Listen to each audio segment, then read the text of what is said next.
Football season is nearly here, and it's time for our first ACC Power Rankings. These are some of the most popular videos I did last year, so chime in with your thoughts on how I should do them this year. But for this first one, I'm going to start off with tiers.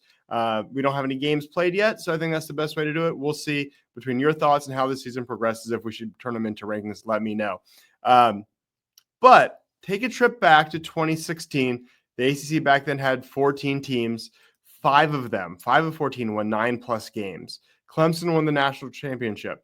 Quarterbacks Gerard Evans at Virginia Tech, Brad Kaya at Miami, Mitch Trubisky at UNC were not the headline QBs because Watson and Jackson, as Deshaun Watson and Lamar Jackson, were the real star QBs. The ACC was the best conference in college football in 2016. And what a way they've fallen, right? Now they have 17 teams, but only a couple of them are really contenders. They've fallen way behind a now super SEC and Big Ten that have improved dramatically since then.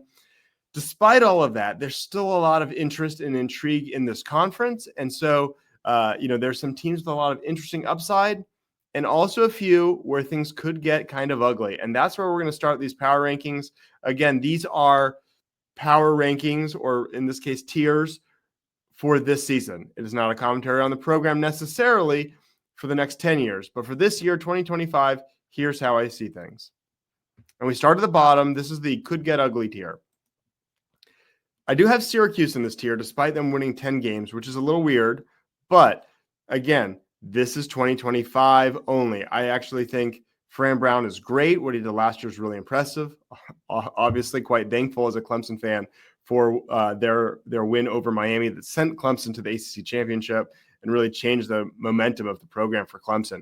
I think Syracuse could be perfectly fine 2-3 years from now, but this year they just lost so much. They were so reliant on quarterback Kyle McCord. McCord had 4,700 passing yards while leading the nation in pass attempts, and he's gone, and so are Jonathan Meeks, Oronde Gadsden, and Trevor Pena, his top 3 pass catchers. That offense just has so much to rebuild from. So I think they take a pretty big step back this year, but they might be okay moving forward.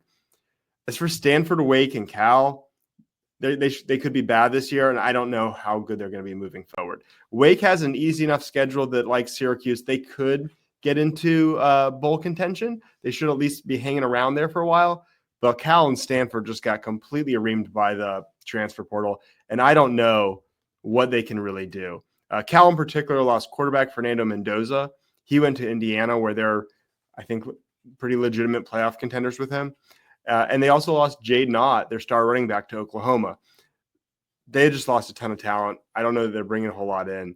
I think that cross-country arrangement with the ACC, I mean, I guess as long as the ACC is pulling money out of them, then it's fine. But it doesn't make a whole lot of sense, and it's starting to look pretty bad for them. So will be interesting to see if this thing keeps going south, and it's kind of not great for either school in basketball or baseball either.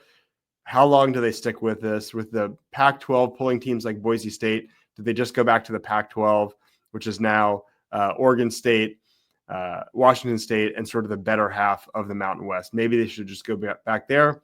I don't know. And then Wake Forest, I do like the move to get Jake Dickard from Washington State. Good move. But let's also be honest, it happens because Dave Clawson got out of there, right? His program won 19 games across 2021 and 2022, but then over the last 2 years, they only won 8 games. Things aren't looking much better, so he kind of gets out of there, and I don't really blame him.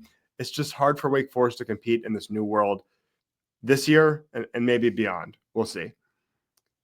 Next up, this next tier I call limited upside, unlimited downside. All of these teams, except for Virginia, won either 6 or 7 games last year. Virginia only won 5. And I could see them adding a win or 2 to last year's resume. I could see any of these teams shooting up to 8 wins, but that's probably their ceiling. However, I could see the floor just completely falling out from under any of these. I think maybe the 2 most interesting would be NC State and Pittsburgh. Both of them have coaches who've been there over a decade. They've had, especially at NC State's case, a lot of consistency. But last year was a downturn for both of them. For NC State, from 2017 to 2023, Dave Doran and his NC State Wolfpack won 8 or 9 games all but 1 year.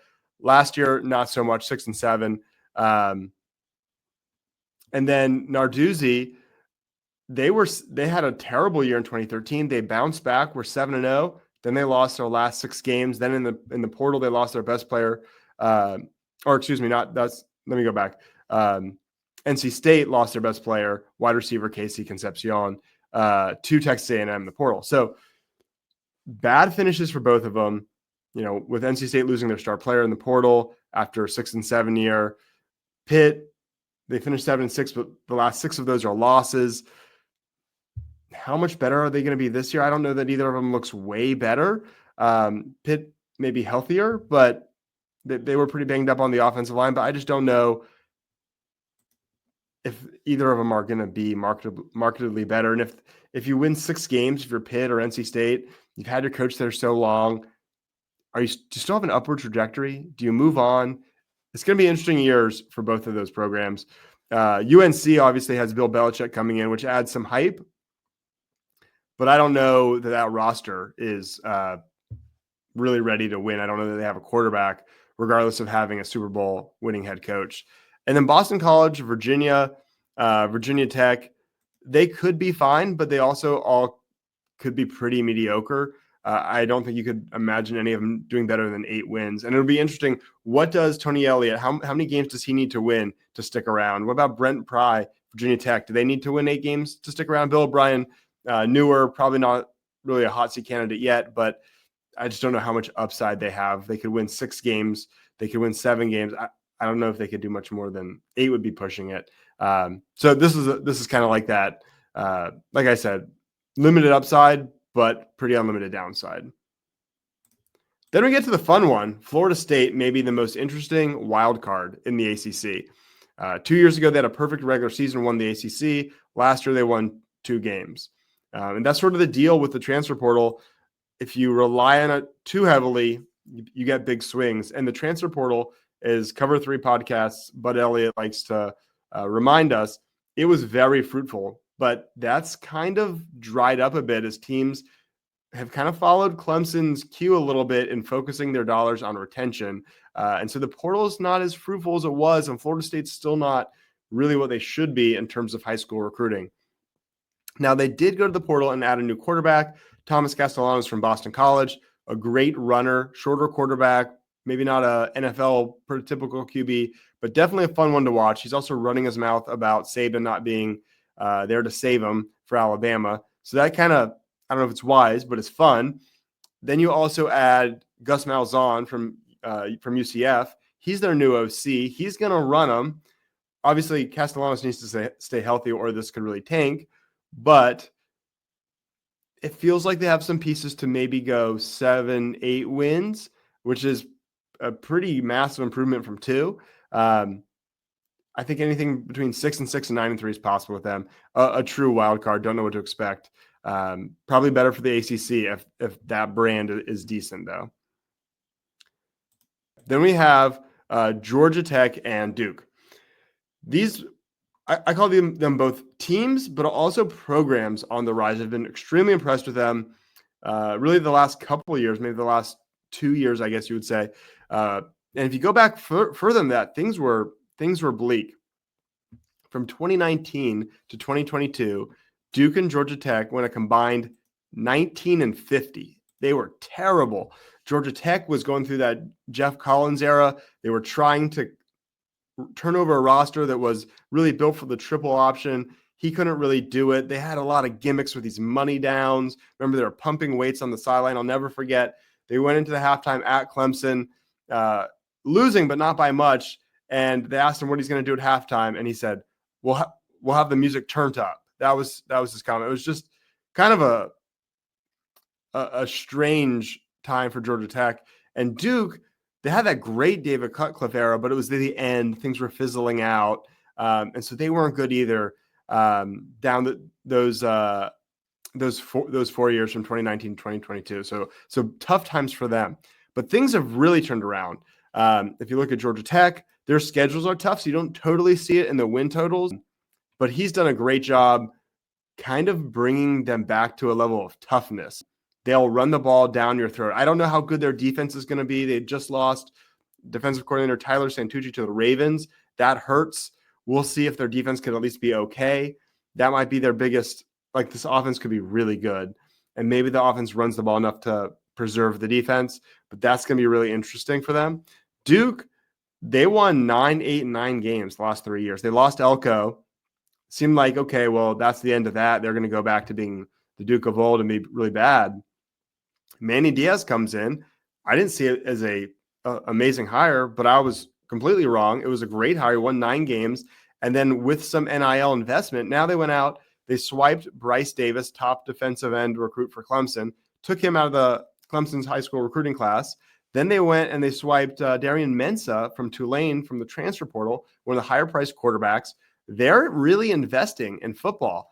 And I think for this season, if they could beat Illinois, they can be a legitimate threat to win 10 games. But even beyond that, this could be a program that is consistently winning 8+ games. Georgia Tech's schedule may make that a little harder, but in either case, I could see them winning 9, 10 games this year if things break their way, pick up a couple big wins. I think Georgia Tech starts the year with a win over Colorado. But beyond this year, I think their program's on the rise as well. So a lot of good things to say about them. Then this next tier I'm going to show you is what I'll call the playoff contenders. And there's 3 teams in it. And it's Louisville, Miami, SMU. And I've seen some put Miami in a separate tier, maybe with Clemson. I have them here. And in part, maybe I'm a little hesitant on them. I also have a lot of respect for what SMU just did. And I'm really high on Louisville. So Louisville brings back Isaac Brown. He was a freshman running back who ran for over 150 against Clemson, had over 1,100 yards rushing on the season as a freshman. They also have Duke Watson, who had nearly 600 yards rushing and nearly 8 yards a carry. So they've got this run game. Jeff Brom, their coach, is kind of the new Lincoln Riley in so much as he's kind of the QB whisperer. What he did with Tyler Shue, make him an early draft pick after a kind of injury-riddled whatever career. Really impressive. A lot of people are high on what he can now do with Miller Moss. And I am one of them. They had a big transfer portal class, which I don't really love. Not everyone in that transfer portal class is amazing. They have like Dakari Collins from NC State, originally from Clemson. They've got some guys that aren't stars. I really prefer Clemson's approach of grabbing a few big-time impact guys and not just filling a roster by it. So that is what I don't love about Louisville. But they did get Miller Moss, the quarterback from USC. They did get Clev Lubin, a defensive end from Coastal Carolina, who had 9.5 sacks and a PFF grade above 90, which is incredible. So they did get some good pieces there. It's an overall strong class, big class, but strong class. And just I kind of just have a belief in Jeff Brom. They host Clemson on a Friday in Louisville, which kind of makes that winnable. They have to go through these other 2 teams. Can they get 1 of 3? Can they get 2 of 3? If they get 2 of 3, they're probably in the playoff. If they get 1 of 3, they might need some things to go their way. But I think Louisville is very dangerous this year. Miami, they probably should have been a playoff team last year. Really blew it against Syracuse. But at the same time, they were lucky to be there. I mean, they were really lucky to be in that position. They probably should have lost to Virginia Tech. There were several games like that. They probably should have lost to Cal. So they were sort of cardiac canes a lot of last year. And I don't know how much of it is because Cam Ward is a risk taker or how much they managed to win those games because Cam Ward is sort of magical. And now they don't have Cam Ward. And I do think that Carson Beck, their new quarterback who transferred from Georgia, I think he fits them well in that offensive line is really good. And we saw him with a great offensive line, at least in the Clemson game last year, and he picked apart Clemson. So I do like that match, but I don't know about the receivers. Their defense will be better, but it was horrible last year. So I don't think the defense is going to be good, even if it's better, and the offense will take a step back. So where does that balance out? Ultimately, I don't have them in the playoff. I think they're a fringe playoff team. I could see it. I could see any one of these 3 making the playoff. SMU deserves tons of credit for what they did last year. I think Rhett Lashley is a great coach, especially a great offensive coach. And even though Kevin Jennings had a bad game against Penn State, you can't put an excessive amount of weight into one game in the cold, on the road, in the playoff. That's not going to be the situation for the entire regular season. Entire regular season is going to look a lot more like what you saw last year when he was excellent. So I love their offense. If their defense is decent, I could see them winning a lot of shootouts. They lose most of the defense, so that's going to be tough for them. But I could see any one of these three making the playoff. I think they're legitimate contenders, but I do have them all in a separate tier from Clemson. Clemson won the ACC last year, even though I have said and will continue to admit they were a little bit of a paper tiger last year because they lost to the best teams they played. They lost to Georgia, South Carolina, and Texas, and Louisville.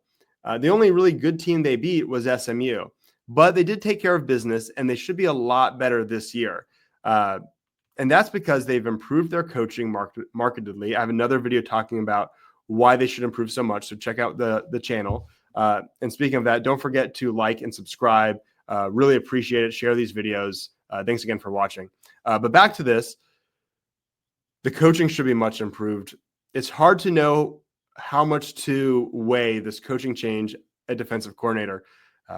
Tom Allen comes from Penn State, probably a top 5 defensive coordinator, but how good or bad was Wes Goodwin? We saw a lack of development at linebacker. I think that gets better with Ben Boulware becoming the linebacker coach.